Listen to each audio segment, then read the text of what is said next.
Hello, future sculpture students.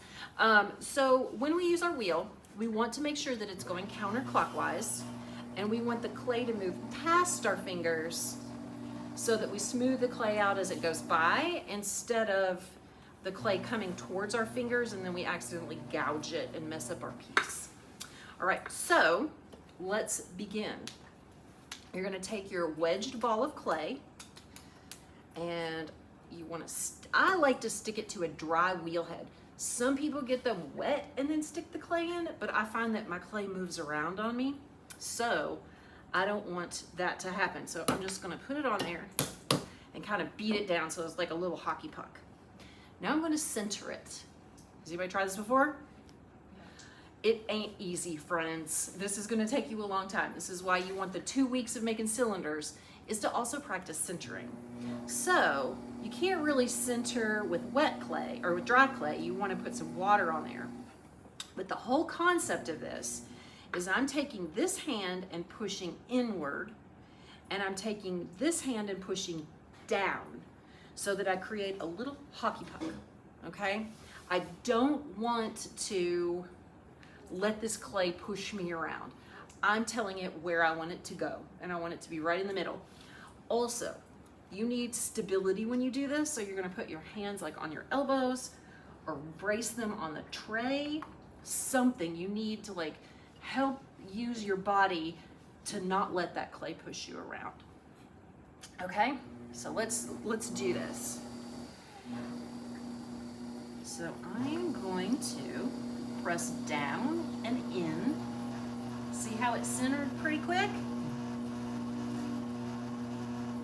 That's not bad. And a lot of that is from where I wedged the clay. Makes a huge difference. Now, I made this look super easy, but remember, I've done this for 20 years, okay? So if it's not as easy for you, don't get down on yourself. That's centered. It feels right. I could probably do it with my eyes closed. Maybe. Have you guys watched Great Pottery Throwdown? I'm obsessed with it. They make them center blindfolded. And I tried it once and I was like, okay, this isn't as hard as I thought. Okay, so now we have our perfectly centered clay, and we're going to dive down. Now you don't want to dive down with your fingers like all the way to the wheel head unless you're making a cylinder with no bottom. So you want to leave about a ½ inch of clay. So what I'm going to do is, again, watch me, I'm bracing my elbows here so that the clay doesn't move my hands, and I'm just going to evenly press down. Now, do you feel like my wheel is going too fast? I feel like it's going too fast. So you are going to slow it down a little bit to where it's comfortable, where it doesn't feel like you're going to be out of control. And then the bottom of a cylinder is flat. So I'm going to shape my bottom first, and then I'm going to pull the walls up. You can also do this with a sponge. So if you don't feel like your hands are helpful, you can use a sponge. And see how I'm making the perfect bottom of like a coffee pot right there? Or a coffee can? Or a can of whatever, green beans or big beans or something. Now, do what? It's a big can of green beans. Exactly. I mean, big can, well, maybe, hopefully, if I can do it right.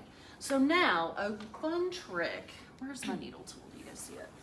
A fun trick you can use to see how deep or how much clay you've left there is you can take your needle tool, poke it all the way down to the wheel head, and then kind of hold your fingernail right at the clay. Can you guys see what I'm doing? Mm-hmm. I'm just using that as a measuring tool. So that's about a little over 1/4 of an inch. That's good. I'm gonna leave that right there. And I'm not gonna mess with the bottom other than to kind of cover that hole again. So now what I'm gonna do is pull up on the sides. I'm gonna get a little red in there. So. Oh, I didn't wash it out. Sorry. Yeah, it doesn't matter. It would all burn off in the kiln anyway. So now what we're gonna do, and if you can see this, I've left a little nubbin where I've dipped in right there so that I can get a finger under that lip of clay and pull it up. Now imagine you're not pulling one wall up. You have an inner wall and an outer wall. And so you're gonna hold this hand steady, and then you're gonna pull the outer wall up, okay? So imagine two pieces sliding against each other instead of yanking it all up at once. So, get my wheel going, and then I'm gonna press in with my sponge, and I am just lifting up on that outside wall. And now I have a teeny cylinder, right? So this is still real thick, and I can get it taller. So I'm gonna put a little water in there. I don't want it to get too soupy. And see how I have this neck of clay? I can squeeze that over with my sponge. Be careful not to do that with your finger, because if you can grind your fingernail off or your skin. You gotta be real careful. Oh, I can't tell you how many times I walked out and I was like, oh, my nail is gone. Ouch. So no fake nails while we're doing Well, yeah, Oh, fake yeah. nails are hard to manage when you're throwing. All right, so I'm gonna do the same thing over and over and just slowly build up that wall until it is taller and taller and taller. Now I didn't have a lot of clay, but you know, I'm still doing okay. But it's uneven in here. I can feel it. Like some parts of the wall are thinner than others. So I am going to put a little more water on here, and I'm going to see if I can do another pull or two and get this little guy taller. And then we're going to test and see how well I've done.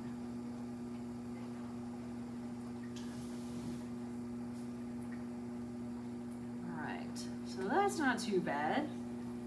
It's still not totally even though, so I'm gonna skip with my sponge and just use my fingers because I can really feel it. Now it takes you a while to feel to know what you're looking for when you feel it. So that's not bad. That's pretty decent. Might not be as big as a can of green beans, but it's close. It will shrink in the kiln. Okay, so I'm gonna get all the water out of it. And something that I really like to do is clean it up a little bit. So I'm gonna take my rib tool and I'm gonna get like the pudding off of the outside so that it's nice and like drier. It just makes it look more finished. And you can also, once you figure it out, and I have destroyed many pieces trying to use this kidney to straighten the wall out, but see how much straighter it got? Just by stabilizing the inside and using this rib to make the outside look pretty. So that's pretty good. I'm pleased with that. So let's see how I did. Where is our